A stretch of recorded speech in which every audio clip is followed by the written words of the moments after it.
Well, let's talk some baseball first. We're talking baseball. It is the postseason in Major League Baseball right now, and the Nationals steamroll the Cardinals. They sweep that series. As we're sitting here talking right now, ALCS between the Yankees and the Astros has been put on hold by weather. But Cedric, I mean, I think it is a little bit cool. I haven't watched a ton of baseball to this point. I'm starting to kind of catch the postseason bug. But to see Washington, D.C. have a baseball team back in the World Series, this is the first time since 1933 that a team from D.C. has been in the World Series. It's been a minute since that's happened. I think that's kind of cool to see a team that has had struggles get back to this point. And this is the Expos, the old Expos that have now made the World Series.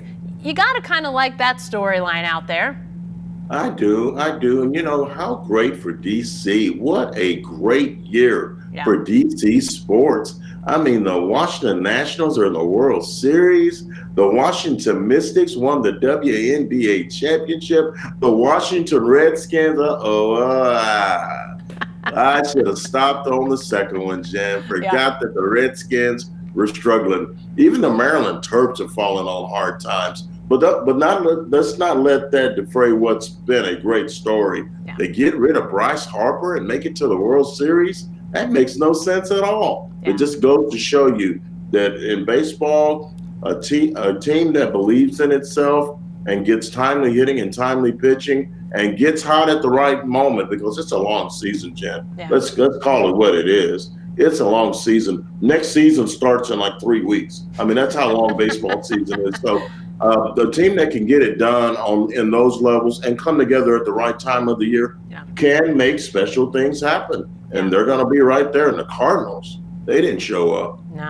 No, yeah, the Cardinals really got blitzed. I don't know how Cardinals fans feel, but the way those first games went, you almost thought, just have the sweep so you can get done with it. I mean, the pitching that the Nationals threw out there, unbelievable stuff. Obviously, they're hitting. They, even in Game 4, they get a huge 7-run first inning that, puts the Cardinals behind from the get-go. That's the type of thing that when it comes to postseason, but you got to have the pitching, and that's really where you see teams like the Nationals obviously elevating. The Astros trying to get back into that series against the Yankees, sending out Garrett Cole. He obviously great arm. Game 3 steamrolled through the Yankees. And Cedric, the Astros have really become one of those teams, along with the Dodgers until they got bounced early. They had kind of become a team you could expect to make a run at the World Series.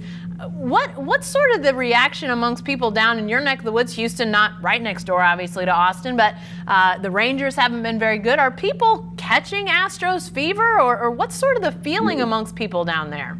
You know what? I'm going to be honest. I don't feel any buzz in Austin about the Astros. They're filling up Minute Maid Park, and I started watching baseball like 3 weeks ago. I'm one of those guys. I went to an Astros-Yankees game this year in Houston when I was in town and wrote on it. But besides that, it's just this is football season, and we're in the middle of the midway point of football. The Astros are a great story. Altuve, Correa, Garrett Cole's a man. I mean, if Justin Verlander's like, I'm the second best pitcher on this team, that tells you what you need to know right there. So they are a great story. They're a great team. AJ Hinch is the perfect guy for that job. But as far as moving the needle, I haven't seen the TV ratings. I assume since it's the Yankees that they're decent. Yeah. But you put if they were to play tonight go up against Thursday Night Football, Broncos Chiefs, they're going to get blown out of the water. Yeah. The NFL moves that needle, Jennifer, and it is what it is.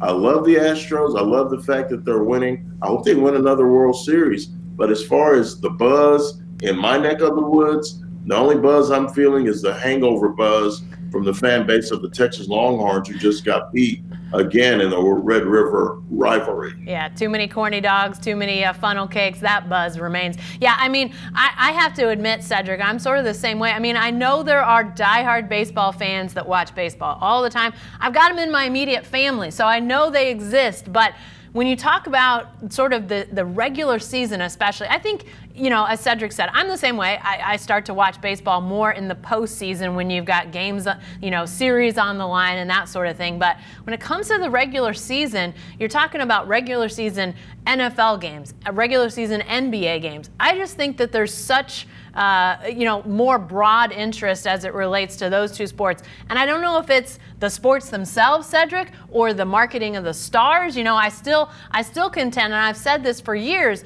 your major stars in baseball could walk through the door of a lot of places, even sports crazy places. And I'm not sure that people would know, they might recognize a Bryce Harper, but what about Steven Strasburg or Garrett Cole or some of these guys that are really fantastic baseball players? Would they be known? I'm not sure they would be. So is it a game problem? Is it about the game itself? Or is it about the star power and how Major League Baseball markets? I don't have an answer to that, but I'll tell you, I think it's the same way here, Cedric. I think if you look at TV ratings after a Thursday night football game, I think you're going to see a lot more eyes of people watching those NFL games than you are even Major League Baseball regular season games. And so I don't know what the answer is, but I know that that interest, to me, is just not as widespread. You're right, and the fact that we're talking about it, if LeBron James or even Carmelo, who's not even playing, if Shaq or some guys like that walk through the room, people are going to go nuts. I couldn't tell you. I mean, I've seen a lot of baseball, but if Steven Strasburg walked into the Statesman, I'm not sure I would recognize him. Yeah. I don't watch. I just don't watch that much. Yeah. When I was growing up, Jen, it was different. I was a Cincinnati Reds fan, and baseball came on twice a week. And I could name the lineup from top to bottom: George Foster, Cesar Geronimo, Joe Morgan, Dave Concepcion, Tony Perez. I knew all those guys. And if they walked into my room, into my house when I was 8 or 9 years old, I would have known them. Yeah. But the tide has turned in our country. Yeah. And the old saying goes, baseball is America's pastime, football is America's passion.